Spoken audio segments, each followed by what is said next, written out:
Buenos días, queridos hermanos, bendiciones a todos. Saludos desde Tubará, Atlántico. Mi hermano Vladimir me había comentado ya hacía 2 meses que estaba programada. Hoy no me querían soltar de la iglesia, pero yo dije, no, ya tengo compromiso, así que debo cumplir. Me da mucho gusto, tenía meses, ¿verdad?, que no venía por acá. Sí, bastante rato, bueno. Dios les bendiga, hermanos. El motivo de este sermón de esta mañana es para que recapacitemos, para que pidamos que sea Dios el que nos ilumine, que nos guíe y que nos permita comprender realmente cuál es el verdadero mensaje en esta mañana. Habíamos leído en Apocalipsis capítulo 3, versículo 15 y 16, que dice: yo conozco tus obras, que ni eres frío ni caliente, ¿verdad? Ojalá fueras frío o caliente, pero por cuanto eres tibio y no frío ni caliente, te vomitaré de mi boca. ¿Sabías que al tibio lo vomitaré de mi boca? No significa lo que muchos creen. Y hemos escuchado el sermón siempre, ¿no? Que si tomas agua tibia, ¿eso te hace qué? Vomitar. Y bueno, dan esa explicación. Pero ¿saben una cosa? Cada vez que nosotros leamos las escrituras, deberíamos hacernos algunas preguntas. ¿A quién se le habló? Cuando leemos un texto de la Biblia, ¿a quién se le habló? ¿En qué contexto histórico? ¿En qué contexto cultural? O sea, ¿qué significaba para quienes escucharon esto por primera vez? A veces nosotros ignoramos estas preguntas, ¿verdad? Y terminamos leyendo nuestras propias ideas dentro del texto. Yo creo que se refiere a esto y no investigamos. Recordemos que la Biblia se interpreta a sí misma. Cuando leamos un texto hay que leer el que está antes, el que está después. Eso es lo que ha sucedido muchas veces, mis hermanos, con este pasaje. ¿Y a quién se está refiriendo? En especial a una iglesia, ¿verdad? Ahí menciona ¿qué? La Odisea, ¿verdad? Pero ¿saben una cosa?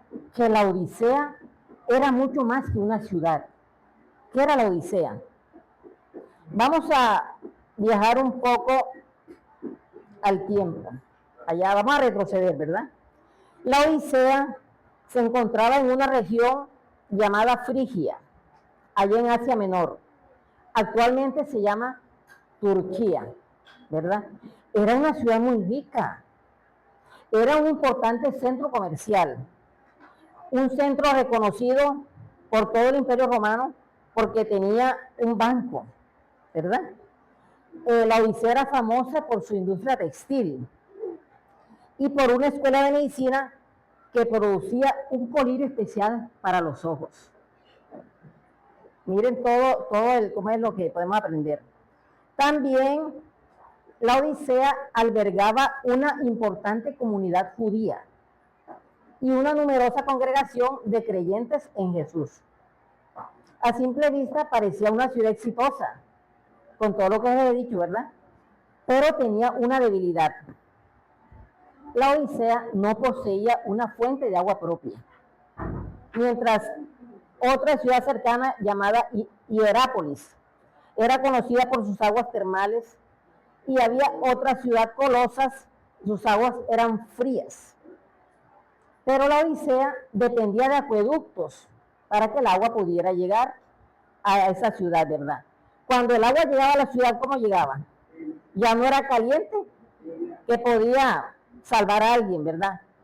No llegaba fría, que pudiera refrescar, llegaba tibia cuando llegaba a esa ciudad, ¿verdad? Entonces, miren, el mensaje de la Odisea habla de una realidad cotidiana que todos conocían, ¿verdad? Aquí no está condenando la moderación, está llamando a una comunidad para recordar para qué fue creada. A veces queremos dar azote. No, por cuanto eres tibio, no eres frío ni caliente, Dios te va a vomitar de su boca. ¿Saben una cosa? Aquí este mensaje está llamando a una comunidad para recordar para qué fue creada. ¿Cuál era el verdadero problema? Algunos dicen que la tibieza es falta de ¿qué? de entusiasmo, ¿cierto? Acá se identifica otro problema. Siguiendo más adelante, en el 17, ¿qué dice la palabra? Porque tú dices, yo soy rico, ¿verdad? Y me he enriquecido. Y de nada tengo necesidad, ¿verdad? Lo siguiente dice que eres un pobre, miserable, bueno, una cantidad de cosas. Pero, ¿cuál era la enfermedad de la Odisea en ese momento? La autosuficiencia, muchas gracias. La autosuficiencia, ¿verdad? Ellos creían que estaban bien. Creían que no necesitaban, ¿qué? Corrección. Ellos creían que no necesitaban dirección. Creían que no necesitaban a Jesús. Habían perdido la conciencia de su dependencia de Dios. Y saben una cosa, que ya la Biblia había advertido sobre esto. Allá en Deuteronomio capítulo 8, versículo 12 al 14, dice, no seas que comas y te sacies, y se enorgullezca tu corazón y te olvides de Jehová tu Dios. Siglos antes, Moisés había advertido sobre eso, ¿verdad? Recordemos cuando el pueblo estaba en Egipto, que pudieron salir de allá. Ellos se habían acostumbrado tanto a esas riquezas, a esa comodidad entre comillas, porque no era comodidad, ¿verdad? Entonces ellos querían, cuando se fueron con Moisés, querían una prosperidad sin dependencia, ¿verdad? Querían una religión sin obediencia, querían una actividad sin propósito. Estaban viviendo aquello que la Biblia había señalado. O sea, la Biblia habla para los tiempos antiguos y también para los tiempos actuales. En el contexto hebreo de Apocalipsis, muchos leen Apocalipsis como un libro exclusivamente griego, porque inicialmente fue escrito en ese idioma. Pero, sin embargo, sus pensamientos, sus símbolos y sus imágenes son profundamente hebreas. ¿Qué habla en Apocalipsis? Habla de una visión, habla de una revelación profética. Por eso, cuando se habla de la Odisea, se está llamando ¿a qué? ¿A una qué? A un examen, ¿verdad? A que tú te examines, a que tú regreses a tu propósito original, a que tú vuelvas a depender de Dios, a recordar para qué fue llamada, para qué fuiste llamado. Entonces, el mensaje de hoy, mis hermanos, es la buena noticia. ¿Cuál buena noticia? La buena nueva del Evangelio, ¿verdad? Y aquí surge una pregunta que sería, ¿cuál sería exactamente la buena noticia? La Biblia anuncia que Dios sigue llamando a los hombres al arrepentimiento, a la reconciliación, a la restauración, por medio del Mesías. Pude analizar hace como un mes frente a mi apartamento. Llegó una iglesia y bueno, ese día llegaron, sin mentirles, como 40 personas. Yo me alegré porque ese espacio estaba vacío y bueno, una iglesia, no importa que no sea de adventista, pero lo importante es que había una iglesia ahí. El segundo domingo que se reunieron, llegaron como 20. El tercer domingo llegaron como 10. El cuarto domingo, 5. El domingo siguiente, 2. El domingo siguiente, 1. El pastor solito ahí, arrodillado, y colocó entonces una prédica para que lo escucharan los vecinos. El siguiente domingo otra vez el pastor solo. Y este domingo que pasó, ya no llegó nadie. Cerrada totalmente. Hermano, es triste, ¿verdad? Que no solamente en nuestra iglesia adventista, y casi en la mayoría de iglesias, hay una tibieza espiritual. La gente no quiere saber de Dios. La gente no quiere saber de perdón. No quiere saber de amor. No quiere saber de nada. Estamos viviendo una época donde es más importante de pronto las redes sociales, más importante cualquier cosa. Pero algo que tenga que ver con Dios, eso no es importante. A mí me da una tristeza, como decían por ahí, una pena ajena. Yo me sentaba a escuchar ahí y yo decía, o sea, ¿por qué? ¿En qué se está fallando? ¿Por qué la gente no quiere escuchar el mensaje, verdad? Mire, hay que anunciar que hay esperanza, que hay perdón, que hay redención, que hay un reino que viene pronto. Hermanos, esto que estamos viendo es ya el preludio de que Jesús está a las puertas. Mire, yo comentaba antes allá con mi hermana, que es con quien hablo, uno antes de pronto veía que cuando se hablaba de hechicería y cosas así, no, eso era un tabú. Después comenzó a aparecer en los periódicos, ahora en las redes sociales. Usted abre una red social y ve cosas que usted se sorprende. Yo a veces voy a los comentarios. O sea, es triste cómo esta sociedad ha cambiado tanto. Entonces la gente dice, no, es que estamos como Sodoma y Gomorra. Pero cuando Dios destruyó a Sodoma y Gomorra no fue por la inmoralidad sexual, fue porque ellos había inmoralidad en todos los aspectos y se habían olvidado totalmente de Dios. Entonces, en una sociedad donde no hay Dios, donde no hay creencias en un Jesús, se va a dónde? Se va a la perdición, ¿verdad? Entonces, existe un camino que Dios estableció para el ser humano. En Apocalipsis 14:12 que dice, aquí está ¿qué? La paciencia de los santos, ¿verdad? Los que guardan los mandamientos de quién? De Dios y la fe de Jesús. Entonces, ese es el llamado, mis queridos hermanos. ¿El llamado a qué? A la misión. ¿Acaso nosotros olvidamos la misión? ¿Sí será que la hemos olvidado? Jesús dijo cuando estuvo en la tierra, en Mateo 5:13, vosotros sois ¿qué? La sal de la tierra. Y también dijo en Mateo 5:14, vosotros sois la luz del mundo. ¿Para qué existe la luz? Para mostrar, ¿verdad?, el camino. Si se va la luz, usted queda ciega, ¿verdad? ¿Qué hace la luz? ¿Para qué? Para mostrar por dónde va a caminar, porque si no usted se va a tropezar. ¿Para qué existe la sal? Para preservar lo que se está perdiendo. Si no tengo nevera en mi casa, yo salo la carne o lo que sea y dura, ¿verdad? Entonces, ¿cuál es la misión del creyente? Consiste en qué? En convertirse en el centro, ¿verdad? En señalar el camino, en llevar personas a Jesús. Escuchen, somos instrumentos. A veces pensamos nosotros que, ay no, yo traje tantas almas a Cristo. Yo esto y yo lo otro.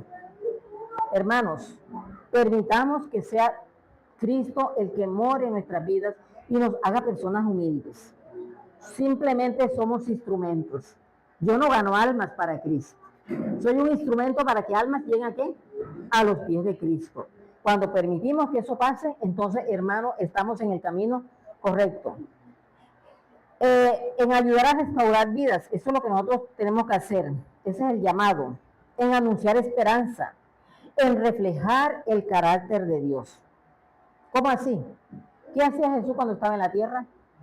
Sanaba, restauraba, perdonaba, traía esperanza, él anunciaba el reino, reconectaba a las personas con el Padre. Y una cosa que a mí me llama siempre la atención, hubo un episodio donde Jesús le dijo, cuando bajaron al paralítico, ya saben la historia, ¿verdad? ¿Qué le dijo Jesús? Tus pecados te son perdonados. ¿Por qué? Porque él no solamente necesitaba su sanidad física, él quería una sanidad espiritual, necesitaba estar restaurado espiritualmente. A veces muchas enfermedades vienen ¿por qué? Porque tenemos penas o cosas ocultas, ¿verdad? Y eso va dañando nuestro organismo, ¿verdad? Entonces, nosotros necesitamos no solamente una sanidad física, sino espiritual. Entonces, nosotros encontramos a Jesús que él llamaba al arrepentimiento, él llamaba a la reconciliación, él llamaba a la restauración. Y ese sigue siendo nuestro llamado hoy. Nosotros no podemos, yo escuchaba a alguien decir, no, que llegó alguien a una casa a predicar y de pronto vio unas imágenes. Eso es pecado, eso no se puede hacer. Mire que la Biblia dice esto, hermanos, si Jesús hubiese estado en ese momento, ¿qué le hubiese dicho? ¿Qué creen ustedes? Yo pienso que si tú llegas, le hablas de Dios, le hablas de que Jesús es el único camino a la salvación, y no le toca siquiera eso. El Espíritu Santo es el que se encarga de tocar el corazón de la persona y hacerle ver que nosotros no estamos llamados a señalarle, a decir, mira, esto es así, esto es así. No. Lleve usted las personas a los pies de Cristo, ¿verdad? Bueno, entonces la advertencia a la Odisea, ¿cuál es? No fue para acusar a una comunidad. No, sí, porque somos la Odisea y si somos tibios, Dios nos va a vomitar de su boca. Y esa es la prédica que nosotros hacemos. Pero fíjense que ese llamado no es para acusar a nadie. Fue dada para qué? Para invitar a la iglesia a volver a dónde? Al propósito para el cual fue llamada. Eso es el mensaje. Por cuanto eres tibio, te vomitaré de mi boca. Es un llamado a que tú recuerdes, ¿verdad? Mire, el peligro no siempre aparece cuando alguien quiere hacer mal, ¿verdad? Muchas veces aparece cuando estamos ocupados, cuando estamos trabajando, cuando estamos sirviendo o cuando creemos que estamos haciendo lo correcto. Y a veces, hermanos, sin darnos cuenta, podemos perder de vista aquello que debía permanecer en el centro. ¿Cuál es la invitación? Volver al centro. Quizás sea un buen momento, hermanos, para detenernos y examinar, no para condenarnos, no para compararnos, ¿verdad? Sino para volver al centro, volver al llamado original. Miren, no sé cómo es su vida. Yo tengo un testimonio personal y yo lo digo porque de pronto muchos estamos pasando por eso. El hermano decía algo, ¿verdad? Que si de pronto nos miran mal o alguien. Yo tuve un pequeño inconveniente y yo dejé de ir a la iglesia porque yo sentía que sí me miraban mal, que no me visitaban. Y yo decía, no, yo prefiero irme a otra iglesia, pero acá a esta iglesia no vuelvo. Mire, cuando nosotros permitimos que nuestros pensamientos sean dominados por ese yo, por ese orgullo, que yo puedo decir que es orgullo, entonces ahí permitimos que el enemigo se meta en nuestro corazón, ¿verdad? Y después, cuando yo pues decidí, fue un momento en que pues me invitaron a las conferencias de Semana Santa y yo dije, no, yo no puedo pensar así, yo tengo que retomar el camino, o sea, si a uno conoce el mensaje y uno lo pisotea, pues no está bien, ¿verdad? Y escuché el mensaje y a mí me llegó tanto el mensaje cuando Pedro lloró amargamente porque negó a Jesús. Y Jesús lo miró con tanto amor que Pedro sintió más dolor. Y yo decía, si yo dejo de ir a la iglesia y no me reúno, entonces yo estoy hiriendo a Jesús. Estoy siendo un Pedro, estoy siendo cualquiera de los que anduvieron con él que lo negaron. Entonces, hermanos, permitamos que el amor de Cristo nos constriña, que el amor de Cristo viva en nuestros corazones. Miren, no es fácil. La iglesia es un hospital de enfermos. El que diga aquí que está listo para irse al cielo, yo creo que no vamos a alzar las manos, ¿verdad? Pero estamos en el proceso. ¿De qué? De buscar el camino que nos lleva a la salvación. Y vamos a olvidarnos de esas cosas. Estas lecciones, como dije yo, han sido como un azote. Han servido, ¿por qué? Porque hemos aprendido que debemos ser unidos, que debemos dejar que el orgullo, la suficiencia, no, porque yo estudié más y yo es esto, yo me voy a creer más que el hermano que no sabe. Pero resulta que yo no predico, pero el hermano que no sabe trae siempre personal a la iglesia. ¿Por qué? Porque él va y le dice, te voy a invitar a la iglesia. O sea, hace el trabajo de una manera diferente. Todos tenemos dones diferentes, pero delante de Dios todos somos iguales, ¿verdad? Entonces, tenemos que volver aquí a la misión que el Mesías entregó a sus discípulos. ¿Por qué? Porque el mundo necesita esperanza. El mundo necesita restauración, necesita reconciliación, necesita conocer al Padre y para qué fuimos nosotros enviados. Entonces, hermanos, nunca perdamos de vista aquello que nos convirtió en sal, aquello que nos convirtió en mensajeros del reino, y que sigamos anunciando fielmente la verdad que nos fue confiada, los mandamientos de Dios y la fe de Jesús. Recordemos que esa es la iglesia verdadera, los que guardan los mandamientos de Dios y la fe de Jesús. Pero usted me dirá, pero ¿dónde se ha visto que todos guarden los mandamientos? Hermanos, cuando nos colocamos en las manos de Dios, Dios es el que obra en nosotros el querer como el hacer por su buena voluntad, ¿verdad? Porque al final de todo, nuestra tarea no consiste en que las personas se parezcan más a nosotros. La tarea consiste en ¿qué? En que se acerque más a quién? A Jesús, ¿verdad? Porque muchas veces el problema no es lo que dice la Biblia, el problema es todo lo que le agregamos fuera de contexto. O sea, no es lo que yo diga, no es lo que yo crea, es lo que dice la palabra de Dios.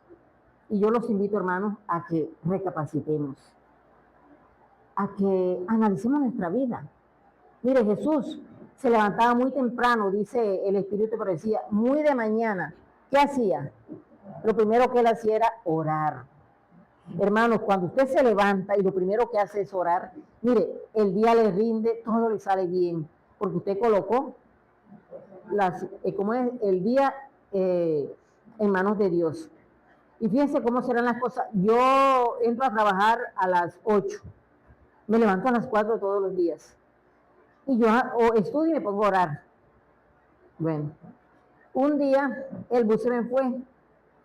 Y yo, Dios mío, bueno, me tocó coger una moto y voy a coger la moto para llegar. Resulta que el bus que yo no cogí, ese asiento. Y yo dije, Dios mío, y yo decía, ay, me quedé, voy a llegar tarde, me va a llamar la atención. Pero hermano, a veces las cosas pasan por algo. Por algo pasan las cosas. Y también las cosas por algo no pasan, ¿verdad? Entonces es muy importante que nosotros meditemos, hagamos ese ejercicio todos los días, busquemos muy de temprano, muy de mañana. Eso no nos quita mucho tiempo. Mira, si sean 5 minutos que usted se arrodille o esté sentado o acostado, no importa, lo importante es que lo haga de corazón a Dios y le diga, Señor, hoy coloco mi vida en tus manos. Al salir y si es tu voluntad al llegar. Porque uno no sabe, si usted se acuesta, usted no sabe si va a amanecer. Y usted se acuesta y dice, mañana haré esto, eso es un acto de fe. Mañana voy a hacer esto. O sea, está seguro que usted va a amanecer vivo. Pero uno no sabe. Entonces lo importante es que usted vive el día, como decía el hermano, el ayer ya pasó, el mañana, bueno, no vamos a decir que es tan incierto porque tenemos una esperanza, pero vivamos el hoy. Arrepiéntete hoy, cuando te acuestes, ora, pídele perdón a Dios por todas las cosas malas que hayas hecho y de pronto por las cosas que hiciste que no sabías que eran malas. Y vas a ver tú que vas a estar en paz con Dios. Y si Dios nos llama a su presencia, hermanos, hemos cumplido, ¿verdad? Entonces, mire, yo los invito a que sigamos a Jesús y, como dice un poema, voy a seguir tus huellas, Jesús, definitivamente.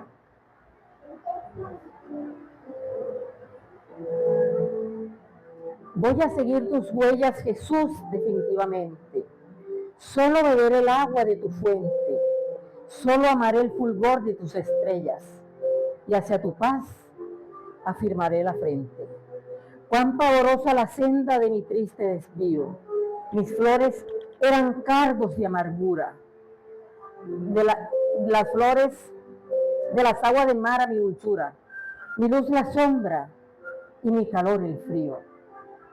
Torno a ti, Jesús, hermano mío, y hoy sí tendrá mi ruta nuevamente, olor de nardos y brillar de estrellas, porque definitivamente voy a seguir tus huellas.